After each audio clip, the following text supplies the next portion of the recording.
Salut à tous et bienvenue sur un nouveau tuto. Aujourd'hui on va voir comment flouter un objet ou une personne, peu importe, on peut flouter à peu près tout ce qu'on veut.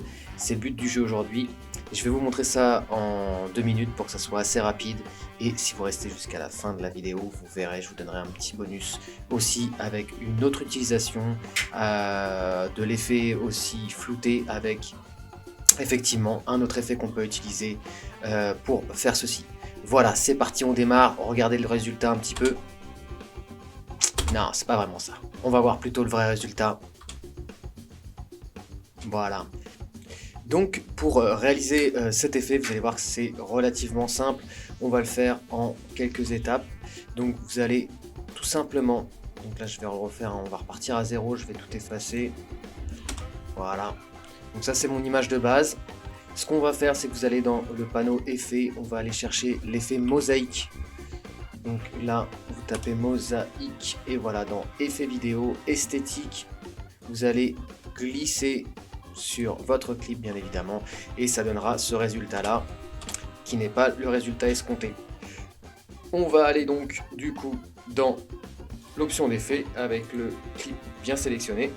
On va aller sur mosaïque, et là ce qu'on va faire, c'est qu'on va créer un masque d'ellipse, voilà, directement, hein, le masque qui est un ovale sur votre gauche. Vous allez cliquer une fois et là vous voyez que l'effet s'est activé effectivement sur son masque.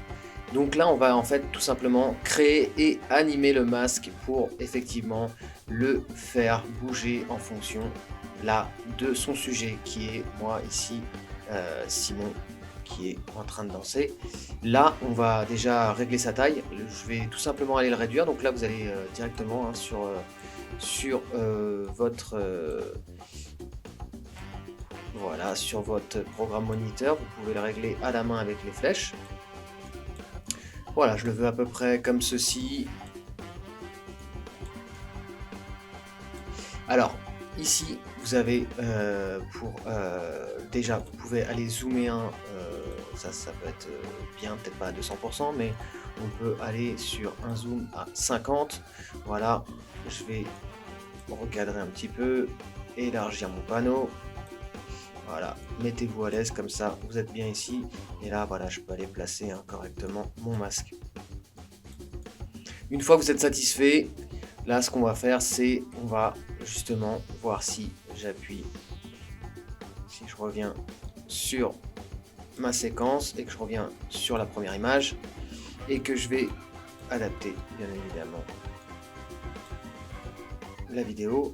Je vais jouer. Et là vous voyez bien que ça marchera que moyennement bien, puisque mon masque ne suit pas mon sujet.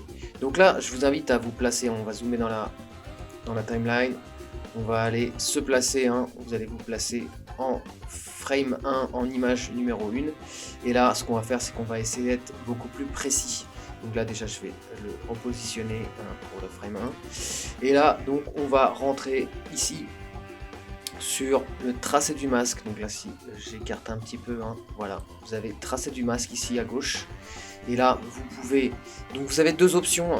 Ce qui est bien, c'est que maintenant en fait vous avez l'option qui est un peu chronophage et qui prend du temps, et la deuxième option qui est rapide, efficace maintenant, puisque je trouve que le logiciel le fait mieux qu'avant, c'est l'auto-tracking. C'est à dire que là vous allez voir, je vais donc ici sur le tracé du masque, et je vais aller appuyer sur suivi du masque sélectionné vers l'avant.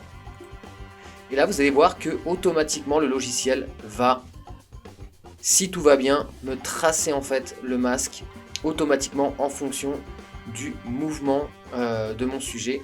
Donc là, si je reviens en frame numéro 1 et que j'appuie sur play, on va vérifier si le travail a été bien fait par le logiciel. Voilà, moi je suis plutôt satisfait du masque, effectivement c'est plutôt pas mal. Alors si effectivement vous avez effectivement le logiciel qui n'a pas bien traqué votre masque, alors ce que vous pouvez faire là, c'est ensuite rentrer dans le détail, c'est à dire que là on va pouvoir aller changer les points clés qui sont auto-positionnés, hein. Vous voyez là ils sont mis automatiquement, mais à n'importe quel moment je peux aller en fait sélectionner ce point clé là et tout simplement venir modifier en fait mon effet. Donc avec le masque, hein, vous avez rappuyé sur le masque pour que effectivement le masque soit sélectionné, et là si vous voulez, si je vais ici, j'ai tout simplement automatiquement à la main modifié, vous voyez, mon masque.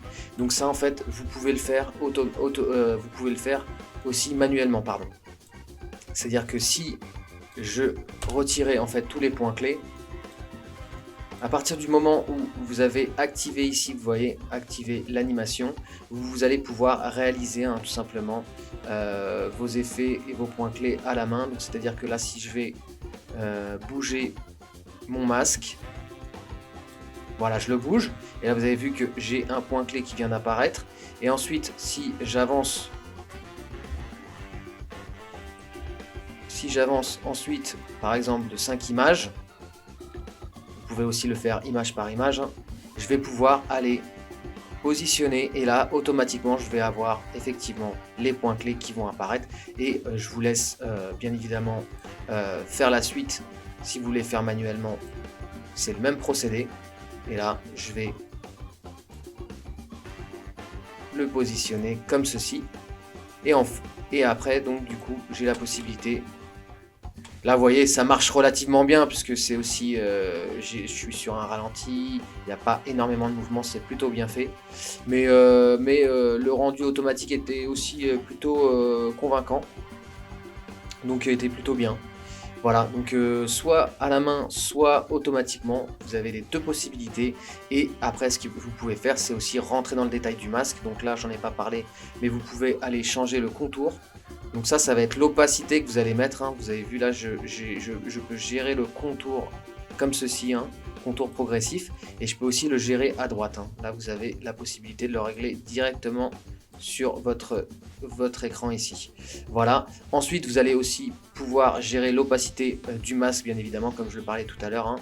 Vous pouvez ça le gérer à votre guise, mais bon là je le garderai à 100%. Et aussi important, c'est régler, vous avez vu là les carreaux sont très épais de la mosaïque. Là je peux aller justement gérer les carreaux horizontaux et verticaux comme ceci, et là voilà, j'ai un masque déjà qui me plaît un peu plus. Effectivement là si je viens, voilà, c'est un peu mieux. Après bon, bien évidemment là je le fais rapidement, mais à vous d'être le plus précis possible, hein, bien évidemment.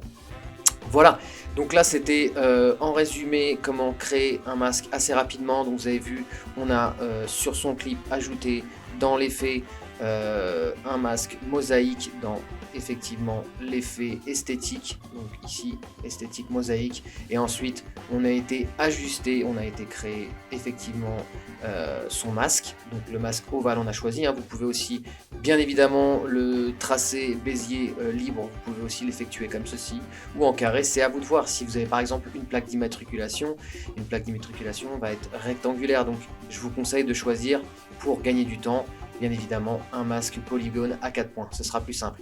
Voilà, après ça c'est à vous de voir. Et du coup en bonus, si vous êtes resté jusqu'à la fin de la vidéo, je vais vous montrer le deuxième effet.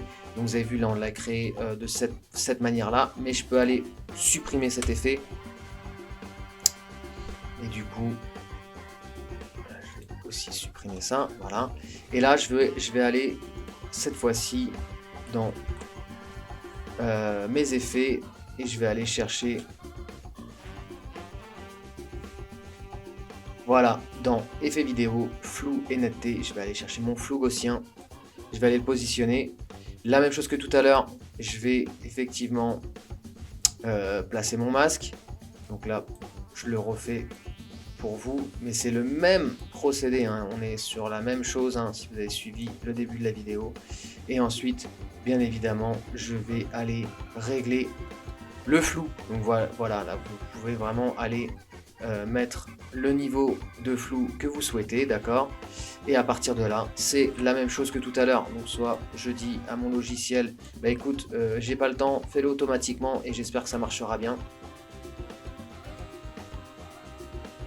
Voilà, si je reviens au début, Voilà, plutôt efficace, hein, à vrai dire, hein, le masque automatique. Et autrement, vous pouvez le faire à la mano. Voilà, j'espère que ce tuto vous a montré pas mal de choses sur comment flouter un objet ou bien évidemment un sujet comme là sur ma vidéo. Et n'hésitez pas à me poser des questions dans les commentaires si vous avez plus de questions de questionnements sur comment flouter une personne. Et je vous souhaite une excellente journée. N'hésitez pas à vous abonner, n'hésitez pas à liker la vidéo et activer la cloche. Et je vous dis à très bientôt pour un nouveau tuto sur la chaîne Flow Studio. A plus.